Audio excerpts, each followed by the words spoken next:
Mi hermano, vamos a orar para estudiar la palabra del Señor, ¿cierto? Oremos. Querido Padre que estás en los cielos, gracias, Señor, te damos porque nuevamente nos da el privilegio y el honor, Señor, de reunirnos por esta plataforma. Querido Dios, queremos pedirte de manera muy especial que tu Santo Espíritu, Señor, se manifieste ahora en la predicación, que tú, Señor, seas exaltado en todo momento. Ayuda, Señor, a este siervo, Señor, a explicar claramente, Señor, lo que tú quieres mostrar a través de tu palabra. Y Padre amado, pedimos también que tu iglesia, Señor, desde ya esté atento, Señor, al mensaje que tú tienes preparado para cada uno de nosotros. Todo esto, Padre, lo pedimos en el nombre de tu Hijo amado Jesús.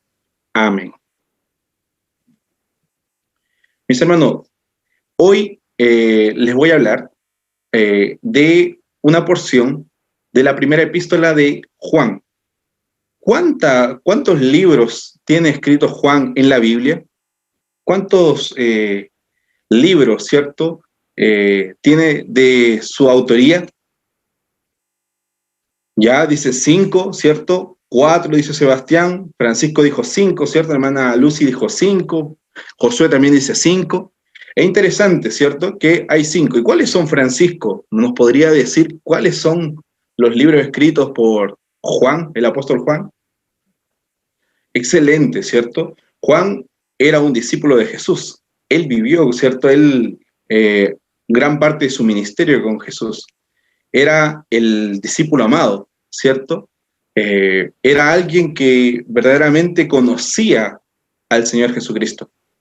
Y la primera carta de Juan, el versículo que leyó nuestro hermano Sebastián, ¿cierto? Hay una temática muy interesante sobre el amor al mundo. Pero la introducción del libro, ¿cierto? Si nosotros vamos a Primera de Juan, abramos nuestras Biblias, ¿cierto? A Primera de Juan, y vamos a los versículos, ¿cierto? Del 1 al 4, no lo vamos a leer por honor al tiempo, pero ahí explica, ¿cierto? Que hace una descripción, ¿cierto? Una introducción al libro. Él no se presenta, acá no se ve, ¿cierto? Que Juan fue el que no se presenta como yo, Juan, apóstol como Pablo, ¿cierto? En sus cartas, pero sabemos, ¿cierto? Por la lectura del libro, sabemos que el mismo Juan, ¿cierto?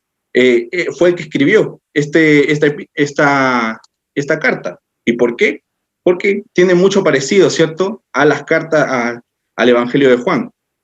Y dice que, menciona, ¿cierto? Que el versículo 1 dice: lo que era desde el principio, lo que hemos oído, lo que hemos visto con nuestros ojos, lo que hemos contemplado y palparon nuestras manos tocante al verbo de vida. O sea, el autor, ¿cierto? De esta carta habla que conoció a Jesús, lo tocó, ¿cierto? Que tuvo un contacto con él. Entonces, podríamos decir que Juan, ¿cierto? El apóstol Juan es el autor de este libro, porque él vivió. Y miren lo que dice el versículo 5. Este es el mensaje que hemos oído de él y os anunciamos: Dios es luz y no hay tinieblas, ninguna tinieblas en él. Esto también es maravilloso, porque dice que el autor, ¿cierto? Explica, ¿cierto? Inicia, ¿cierto? Su introducción se podría decir, al término para los creyentes, ¿cierto? De esta iglesia, inicia diciendo que Dios es luz. Y nuestro hermano Francisco en la vigilia nos explicaba que el luz, ¿cierto? Habla de la presencia divina, ¿cierto? Dios es luz. Y dice que no hay tinieblas en él. En el mundo hay tinieblas, pero dice que Dios es luz. Y miren el versículo 6. Si decimos que tenemos comunión con él y andamos en tinieblas, mentimos y no practicamos la verdad. O sea que acá el apóstol, ¿cierto? Separa a dos tipos de personas: aquellas, ¿cierto?, que andan en tinieblas y aquellos que están en la luz. Entonces, mis hermanos, yo les hago una pregunta. Según a esto que estamos iniciando, ¿usted quisiera estar en la luz o quisiera estar en las tinieblas? Obviamente que usted elegiría, ¿cierto? Si está aquí es porque usted prefiere la luz, ¿cierto? Y me gusta mucho, mis hermanos, porque el apóstol Juan da algunas indicaciones, ¿cierto? A qué significa nosotros que debemos andar en la luz, o sea, andar en Dios. Y miren, vamos al versículo 8. Si decimos que no tenemos pecado, nos engañamos a nosotros mismos y la verdad no está en nosotros. Si confesamos nuestros pecados, Él es fiel y justo para perdonar nuestros pecados y limpiarnos de toda maldad. Y gloria a Dios por ello, mis hermanos. Dice, significa, mis hermanos, que el andar en la luz, el apóstol inicia diciendo que significa que es apartarse del pecado. Si yo tengo pecado, tengo que ir a Jesús, ¿cierto? Porque Él es justo, ¿cierto? Para perdonar mis pecados. El que anda en la luz, mis hermanos, se aparta del pecado. Y hay otro principio también de andar en la luz. Y mira, vamos al capítulo 2, y vamos al versículo 7, por favor, mis hermanos. Dice, hermanos, no os escribo mandamiento nuevo, sino el mandamiento antiguo que habéis tenido desde el principio. Este mandamiento antiguo es la palabra que habéis oído desde el principio. Sin embargo, os escribo un mandamiento nuevo, que es el verdadero en él y en vosotros, porque las tinieblas van pasando y la luz verdadera te alumbra. Acá, mis hermanos, ¿cierto? Versículo 9, dice, el que dice que está en la luz y aborrece a su hermano, todavía está en tinieblas. O sea que acá también me quiere decir, ¿cierto? En primer lugar me dijo que si yo debo andar en la luz, tengo que apartarme del pecado, ¿cierto? Y Jesús, ¿cierto? Es capaz de perdonar, ¿cierto? Mis pecados, pero acá también me quiere decir que si yo ando en la luz, tengo que amar a mi prójimo o tengo que guardar los mandamientos de Dios. Miren lo que dice el 10, el que ama a su hermano permanece en la luz y en él no hay tropiezo, pero el que aborrece, ¿cierto? A su hermano está en tinieblas y anda en tinieblas y no sabe a dónde va, porque las tinieblas lo han cegado los ojos. Mis hermanos, el Señor, ¿cierto? Nos dice en primer lugar, ¿cierto? A la introducción de este libro, nos dice que nosotros debemos andar en la luz, ¿cierto? Y la luz es Dios. Tenemos que apartarnos del pecado, ¿cierto? Pero gracias, ¿cierto? A Jesucristo, que tiene el poder de perdonar nuestros pecados, pero también el Señor también nos dice que al andar en la luz, aquel creyente que anda en la luz, guarda los mandamientos de Dios, ¿cierto? Y uno de ellos es, ¿cierto?, el amar a nuestro prójimo. Muy bien, hasta aquí, ¿vamos bien, hermanos? ¿Sí? Sí, bien. Perfecto. Ahora, mis hermanos, el estudio de hoy, yo me quiero enfocar, mis hermanos, de los versículos 12 al 17.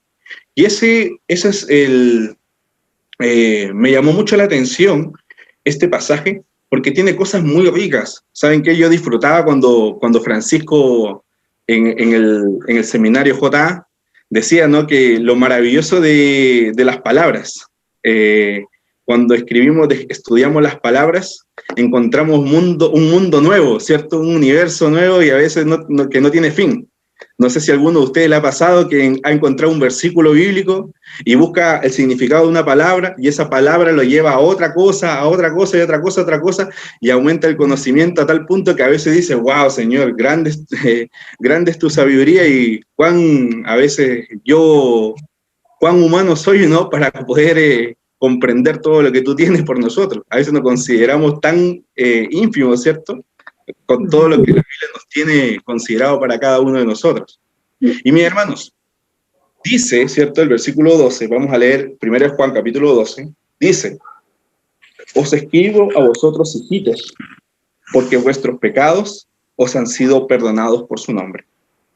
Os escribo a vosotros, padres, versículo 13, porque conocéis al que desde el principio. Os escribo a vosotros, jóvenes, porque habéis vencido al maligno. Os escribo a vosotros, hijitos, porque habéis conocido al Padre. Es bonito, mis hermanos, acá, porque hay tres distinciones de personas. ¿Se han dado cuenta? Una de ellas son los hijitos, ¿cierto? Una son los padres y otras son los jóvenes, ¿cierto? En estricto rigor, ¿cierto? Cuando el apóstol hablaba de hijitos, hablaba de toda la congregación en general, ¿cierto? Hijitos míos, hablaba con una ternura, con amor, ¿cierto? Quizá alguno de ustedes habrá escuchado el mensaje de alguien, ¿cierto?, tan sabio, anciano, ¿cierto?, anciano de edad, ¿cierto?, y que te diga hijito de manera tierna. Lo mismo acá el apóstol habla, ¿cierto?, con una ternura, con una cercanía hacia su iglesia. También habla de los padres. ¿Quiénes serán los padres? Los padres podrían ser, ¿cierto?, aquellos que tienen más tiempo en la fe y son más maduros. ¿Y quiénes son los jóvenes? según algunas interpretaciones bíblicas. Dice que los jóvenes pueden referirse a los que son jóvenes en la fe, a los que recién conocen al Señor, aquellos que recién se entregaron al Señor. Entonces, el apóstol Juan, ¿cierto?, habla a la congregación, habla, ¿cierto?, a los que son maduros en la fe, pero también habla a aquellos que recién están ingresando a la fe, aquellos que también han creído y conocido al Señor Jesucristo. Mis hermanos, vamos al versículo 12, nuevamente, y quiero leer algunos detalles. Os escribo a vosotros, hijitos, porque vuestros pecados han sido perdonados por su nombre.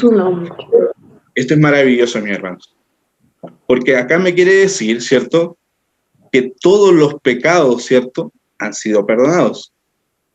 Juan quiere, mis hermanos, en este versículo, quiere que sus oyentes, es decir, los fieles filigreses, tengan la certeza absoluta de su salvación. Amén. Mi hermano querido, usted está conectado hoy, ¿cierto?, a este culto divino. Usted que lleva mucho tiempo en la fe, usted que tiene una relación con el Señor, usted siente que el Señor Jesucristo tiene el poder para perdonar nuestros pecados. ¿Usted siente que el Señor puede obrar esa obra, esa gracia maravillosa en cada uno de nosotros? Mi hermanos, eso es increíble, porque acá el apóstol Juan inicia diciendo que estos, ciertos oyentes, tienen la certeza absoluta de su salvación. Se refiere a los que ya le dijo acerca del pecado, ¿cierto? Que vamos a 1 Juan, capítulo 2. Y versículos 1 y 2, por favor. Hijitos míos, estas cosas os escribo para que no pequéis. Y si alguno hubiera pecado, abogado tenemos con el Padre, a Jesucristo el justo. Y Él es la propiciación por nuestros pecados, y no solamente por los nuestros, sino también por los de todo el mundo. Y gloria a Dios por ello, mis hermanos, porque dice que enfatizando, ¿cierto?, que el cristiano verdadero, ¿cierto?, entiende, ¿cierto?, que el verdadero sentido del perdón. Los cristianos verdaderos no niegan su pecaminosidad. Mi hermano, nosotros somos pecadores, ¿sí o no? Nosotros somos pecadores y necesitamos todos los días de la gracia de Dios, ¿cierto? Pero también dice que, pero han aceptado la salvación por medio de Jesucristo y por lo tanto viven con la certeza de estar perdonados. El punto vital es que los cristianos comprendan que la base de su salvación se encuentra solo en Jesús y en lo que Jesús ha hecho por ellos. Por eso, mis hermanos, Juan dice que han sido perdonados no sobre la base de sus buenas acciones, no sobre la base, ¿cierto?, de lo que ellos hayan podido hacer, de sus creencias, y ni siquiera de la base del conocimiento de Dios, sino más bien ellos fueron perdonados, ¿cierto?, por su nombre, es decir, sobre la base de lo que Jesús ha hecho por cada uno de ellos. Mis hermanos, esto es maravilloso, porque Juan considera a estos hombres, ¿cierto?, como verdaderos entendedores de las verdades bíblicas.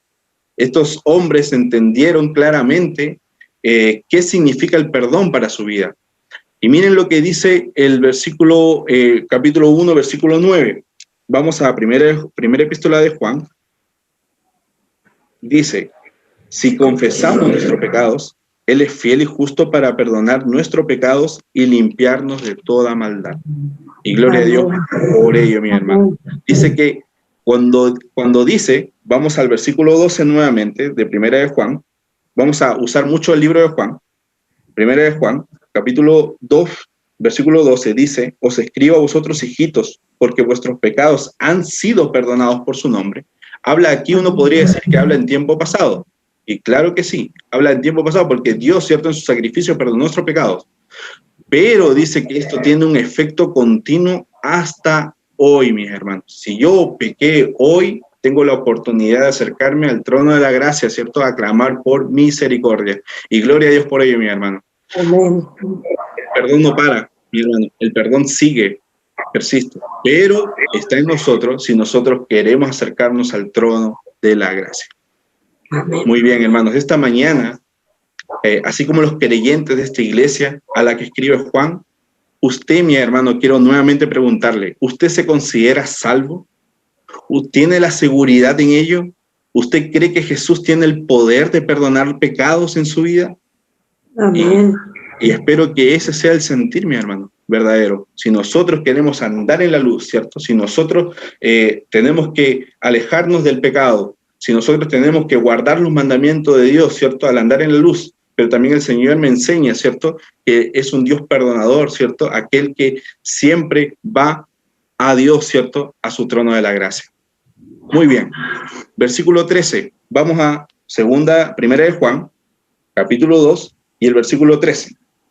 Y dice: os escribo vosotros, Padre, porque conocéis al que desde el principio. Os escribo vosotros, jóvenes, porque habéis vencido al maligno. Os escribo a vosotros, hijitos, porque habéis conocido al Padre. Voy a leer el 14.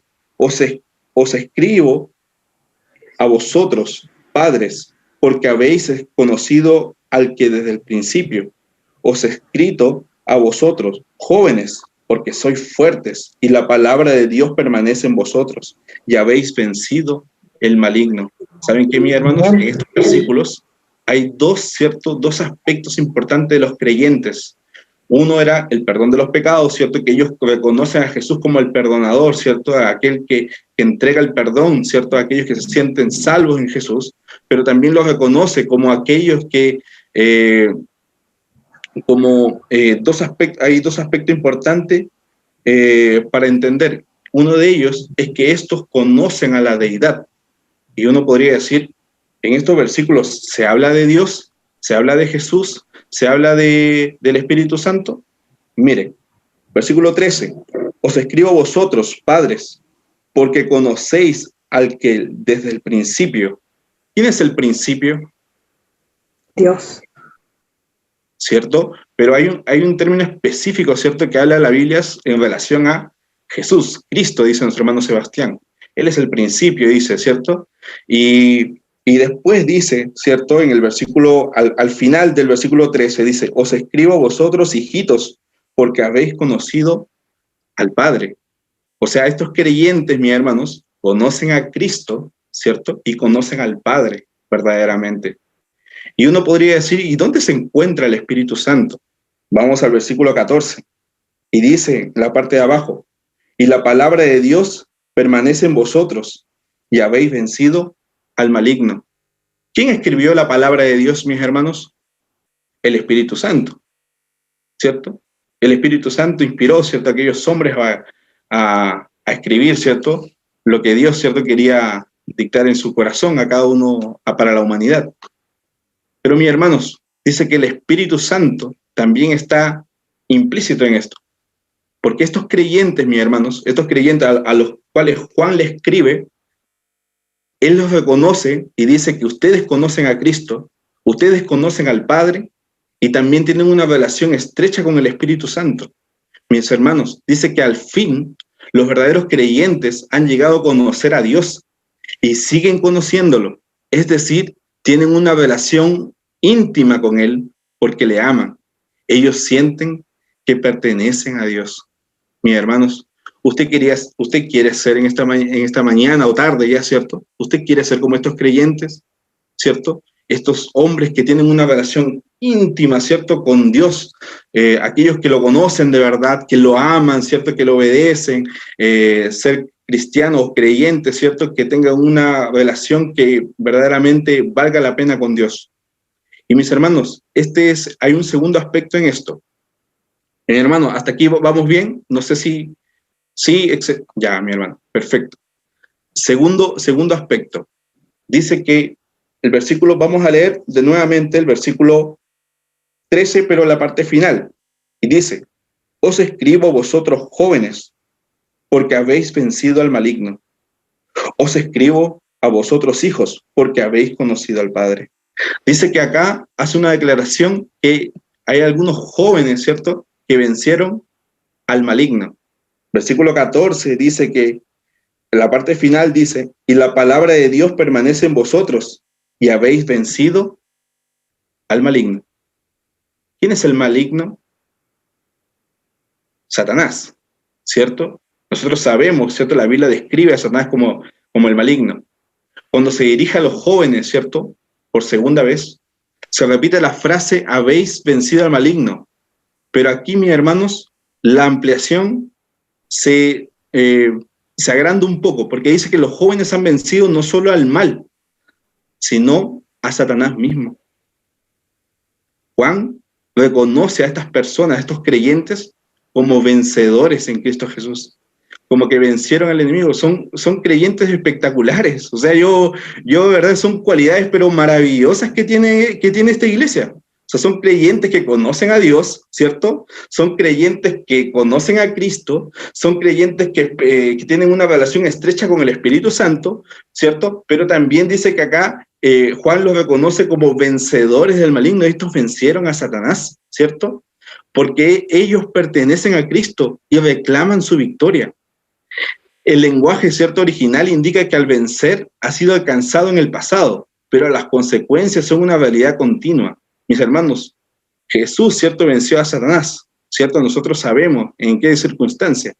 Él fue declarado vencedor en la cruz. Pero también, mis hermanos, esta victoria, ¿cierto?, todavía continúa para nosotros hoy, mis hermanos. Y si usted hoy quiere ser vencedor, victorioso en Cristo, tenemos que ir a Jesús. Estos creyentes tuvieron una relación estrecha con Él. Los jóvenes acá, mis hermanos, también en la parte final del versículo 14 dice, porque sois a vosotros jóvenes, porque sois fuertes, y la palabra de Dios permanece en vosotros, y habéis vencido al maligno. Mis hermanos, estos jóvenes, ¿cierto? Estos creyentes jóvenes, ¿cierto? Imagínense, son creyentes que recién ingresaron en la fe. No me quiero imaginar cómo son los padres, ¿cierto? Los que son más adultos en la fe, ¿cierto? Pero estos creyentes, estos jóvenes, dice que son espiritualmente fuertes. Y dice que la palabra de Dios permanece en ellos. Estos creyentes son hacedores de la palabra de Dios. Viven la palabra de Dios. Qué maravilloso, mis hermanos, esto. Porque esto me quiere decir, mis hermanos, que el creyente hoy todavía puede vencer al maligno por medio de la fe de Jesucristo y un estudio cuidadoso de la palabra de Dios y el permanecer en ella. Hay seguridad en ello, mis hermanos. No todo está perdido.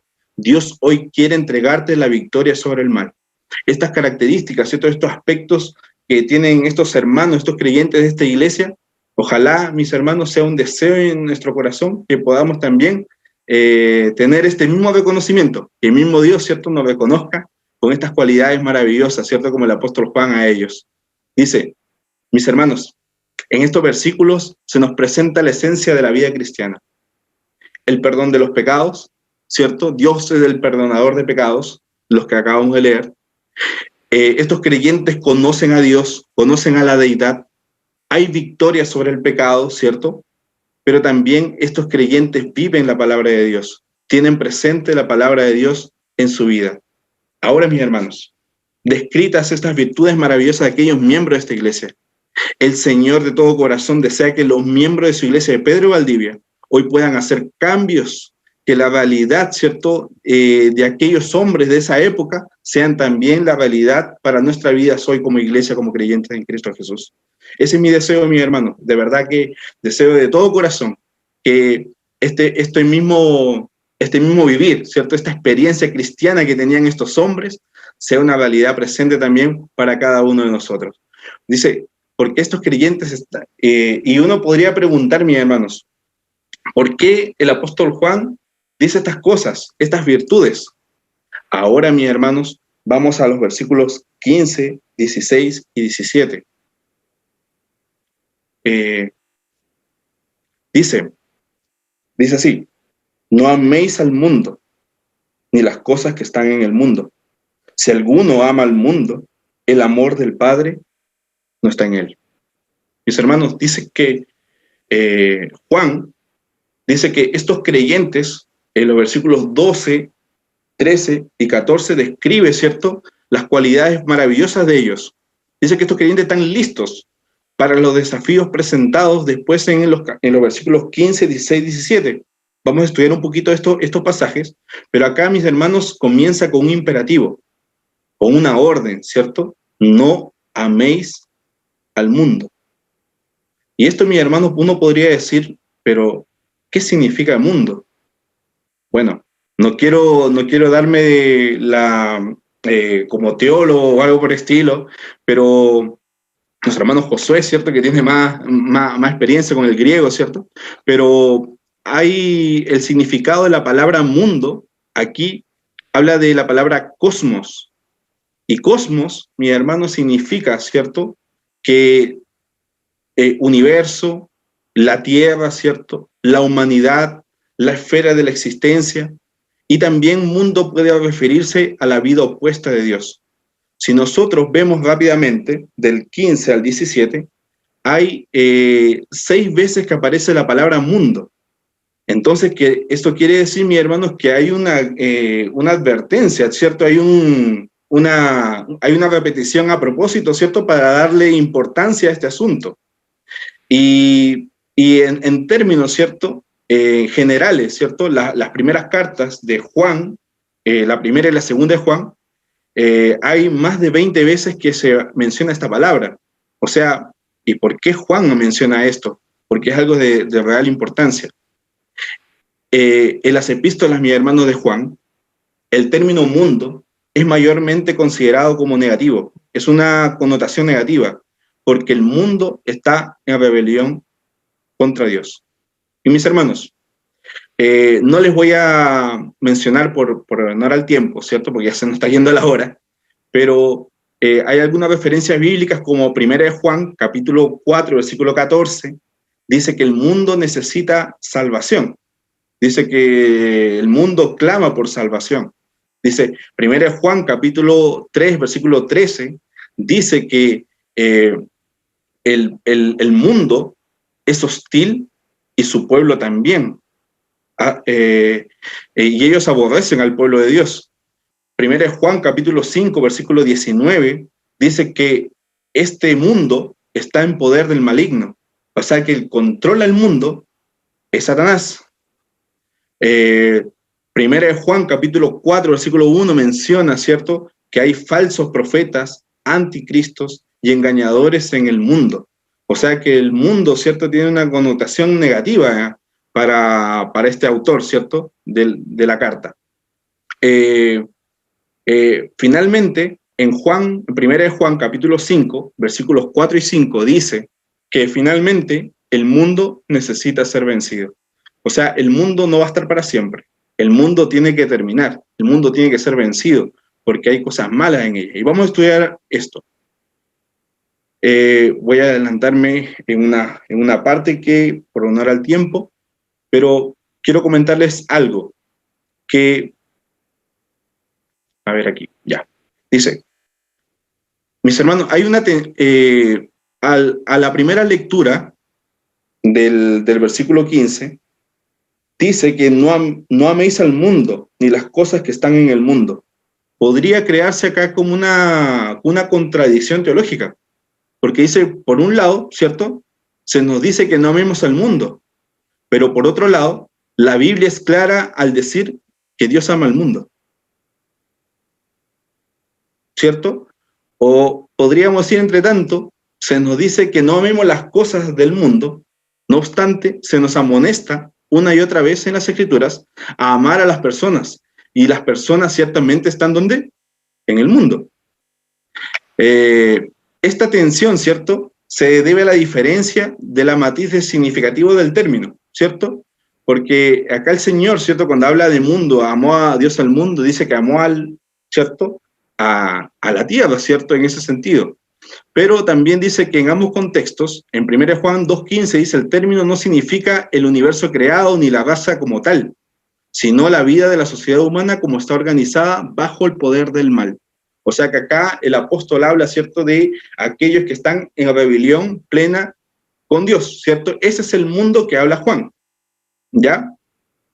Él no dice que debemos odiar a los seres humanos o despreciar el planeta. Más bien, deberíamos odiar las cosas del mundo que, si las atesoramos, ¿cierto?, nos impedirán conocer y experimentar por nosotros mismos el amor de Dios. Es decir, necesitamos mantenernos alejados de las cosas del mundo que nos impidan tener una relación salvadora con Cristo.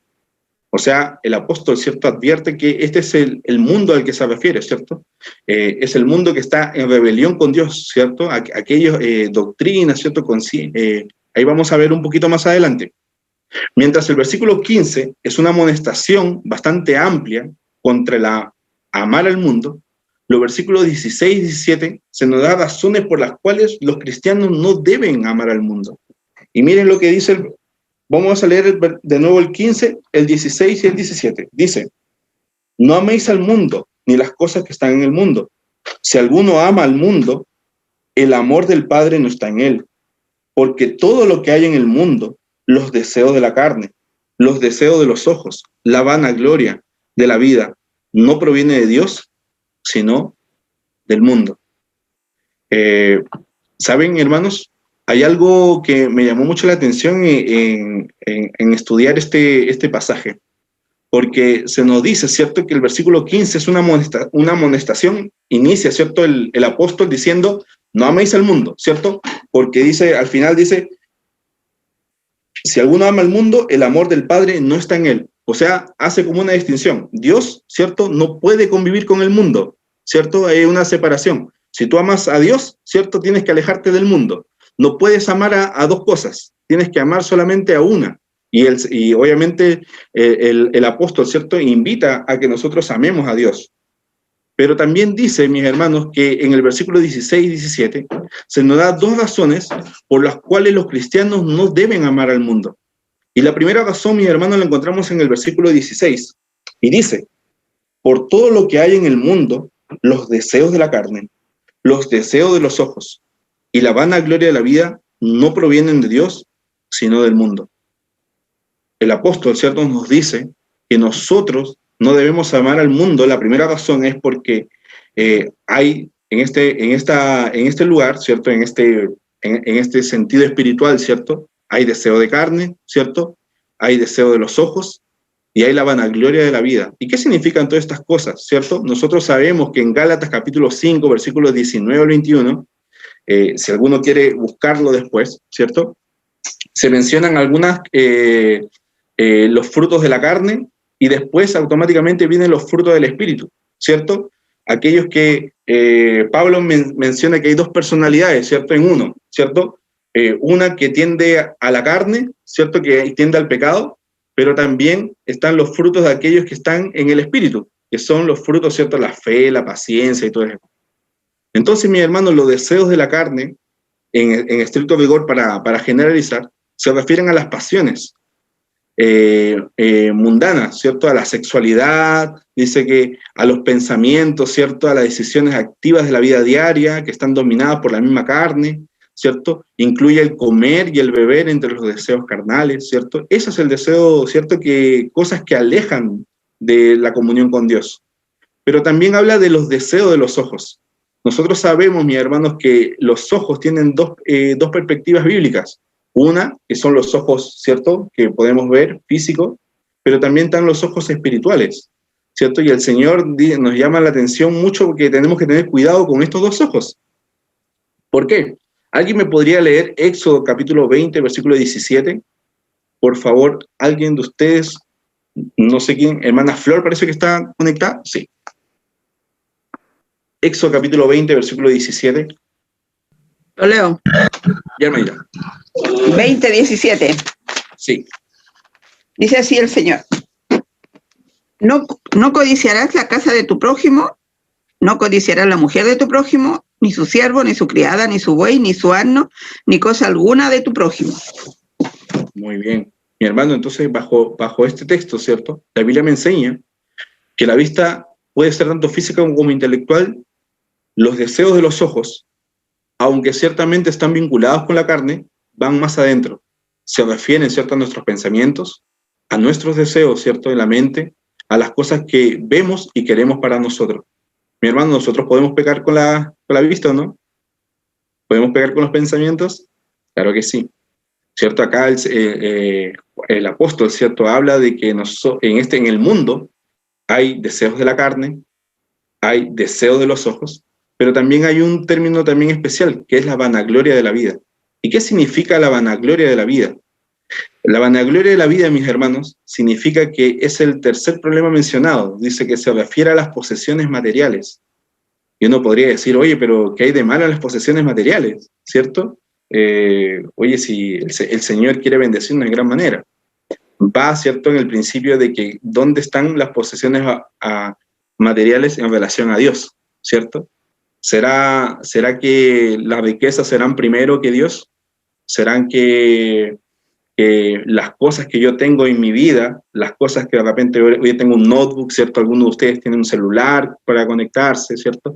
Algunos tienen una casa, algunos tienen comida en su refrigerador. ¿Será que todas esas cosas, ¿cierto?, serán de gloria de nosotros, o será que Dios es el proveedor más grande, ¿cierto?, que nos da a cada uno de nosotros? Ese es el pensar de la vanagloria de la vida. Dice, este también puede ser el significado aquí, que la gente se enorgullece por lo que tiene y lo que hace. Proclamamos a nuestro alrededor nuestros logros y lo de nuestros hijos, olvidando que todo lo que tenemos somos y que es de Dios. Mis hermanos, a veces el mundo, ¿cierto?, se olvida de Dios y piensa, ¿cierto?, que no depende de Dios, que ¿para qué voy a tener a Dios? ¿Para qué si todas las cosas las logré yo?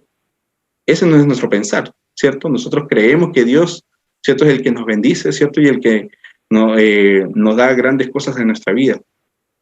Dice, nos gusta que se nos mencionen los títulos eclesiásticos, académicos y profesionales. La humildad es una virtud muy escasa hoy. No solo los que aman el mundo se vanaglorian de sus posesiones materiales, hasta explotan a otros. Mi hermano, qué increíble esto.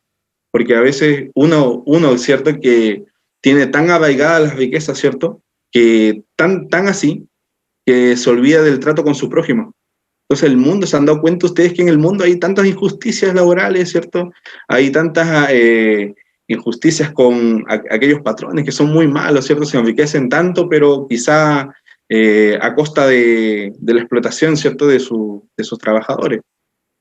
Nos gusta que dice, no solo los que aman al mundo se vanaglorian de sus posesiones materiales. Dice, lo opuesto a Dios es la avaricia, la explotación, conductas que destruyen la sociedad.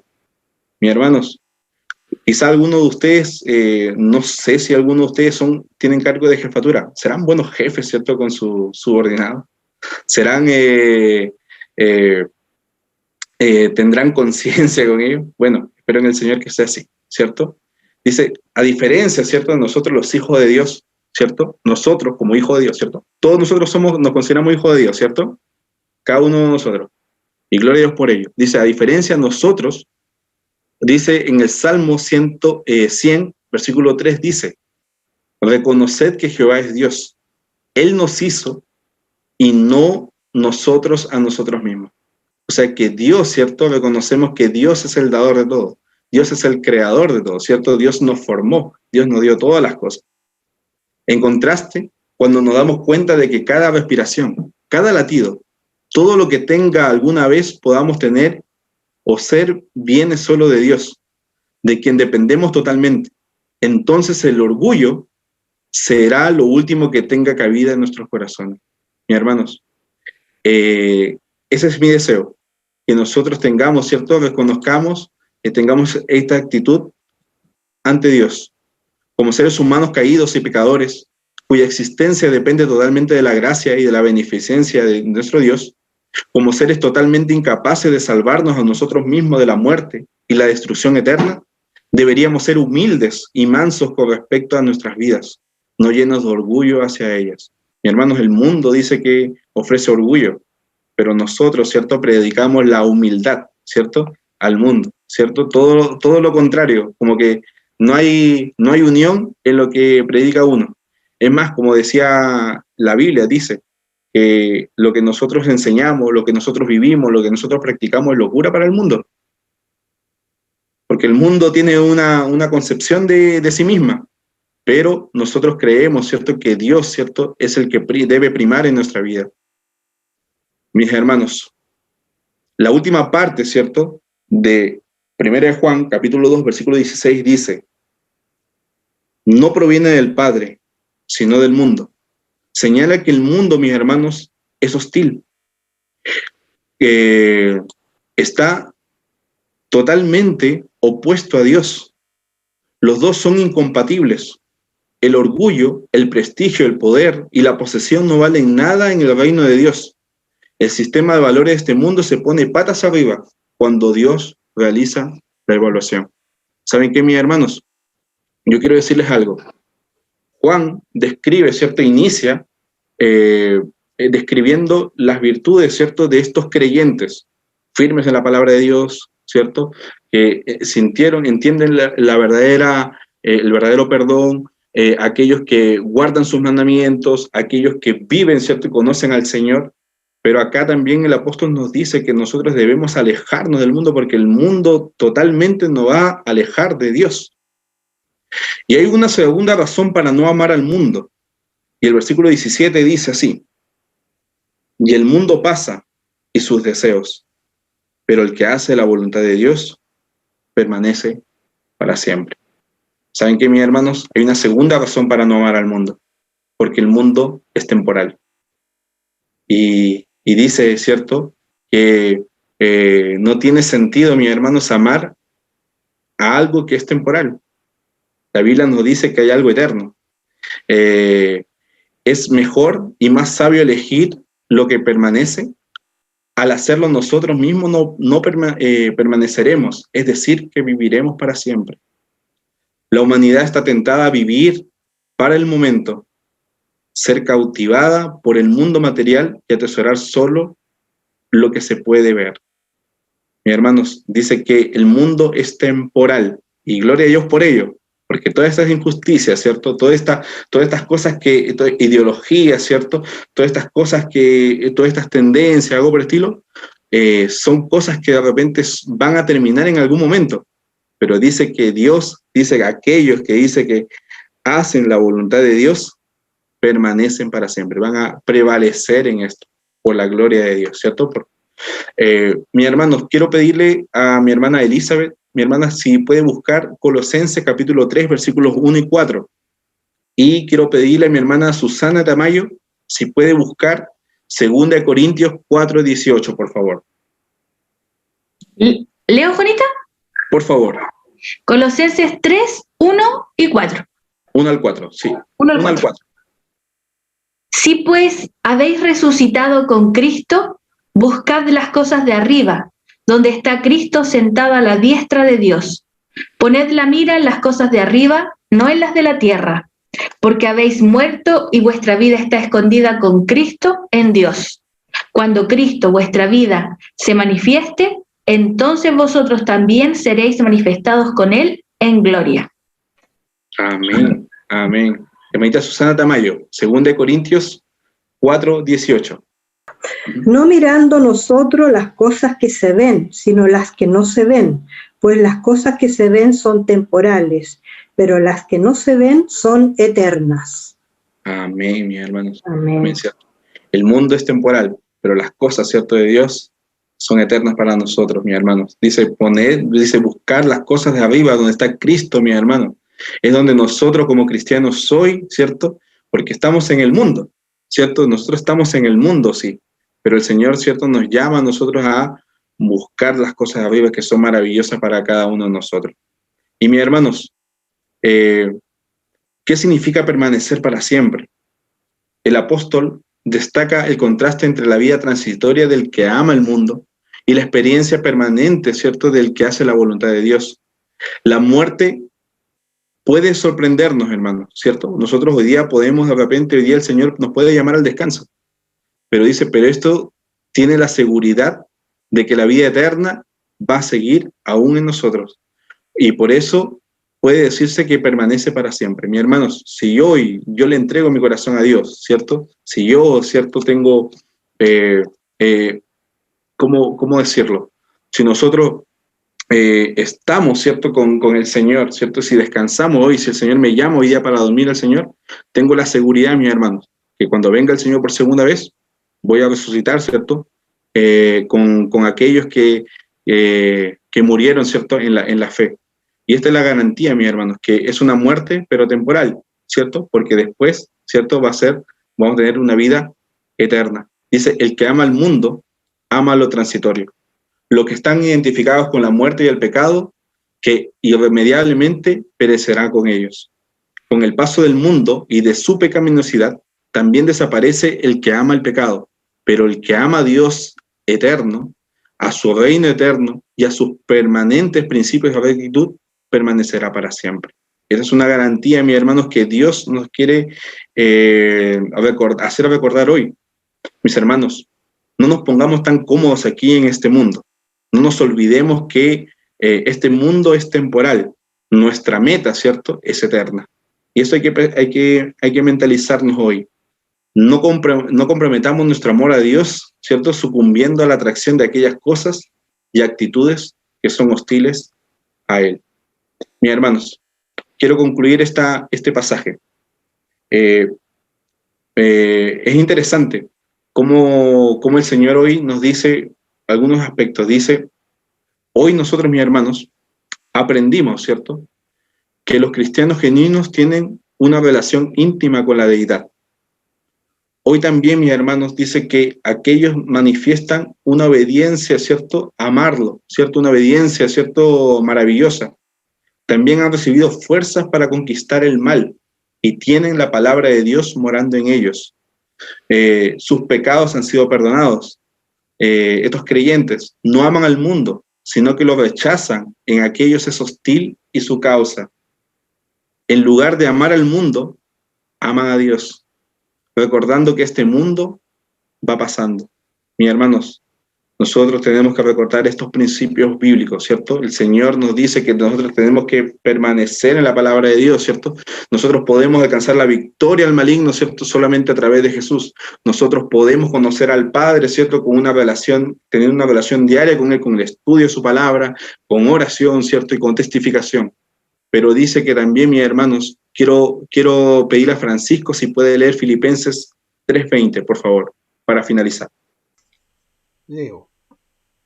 Mas nuestra ciudadanía está en los cielos, de donde también esperamos al Salvador, al Señor Jesucristo. Amén. Mis hermanos, deberíamos siempre recordar que nosotros estamos aquí, en este mundo, ¿cierto?, solo en una comisión temporal. Somos peregrinos en un país extranjero. Nuestra ciudadanía está ¿dónde? En los cielos, mis hermanos, no en el mundo. Y por eso, mis hermanos, hoy mi llamado, ¿cierto?, mi exhortación, ¿cierto?, en ese sentido el Señor nos exhorta a cada uno de nosotros a decir que tenemos que buscar las cosas de arriba, tenemos que buscar a Dios, ¿cierto?, las cosas eternas, ¿cierto?, las cosas maravillosas que nos puede otorgar para nuestra vida. No amemos al mundo, porque el mundo no tiene nada bueno que ofrecer. Así que, mis hermanos, que el Señor les bendiga enormemente y espero que el mensaje se haya podido entender, se haya podido dar a entender, pero que el Señor les bendiga, mis hermanos, y estudiemos la palabra del Señor. Estudiemos, mis hermanos. Y mi deseo, de verdad, de todo corazón, yo me sorprendo. La descripción de estos creyentes. Es mi deseo, mis hermanos, que cada uno de nosotros tengamos estas descripciones maravillosas, ¿cierto?, de como estos creyentes, ¿cierto?, de la época de Juan. Que el Señor les bendiga, mi hermano.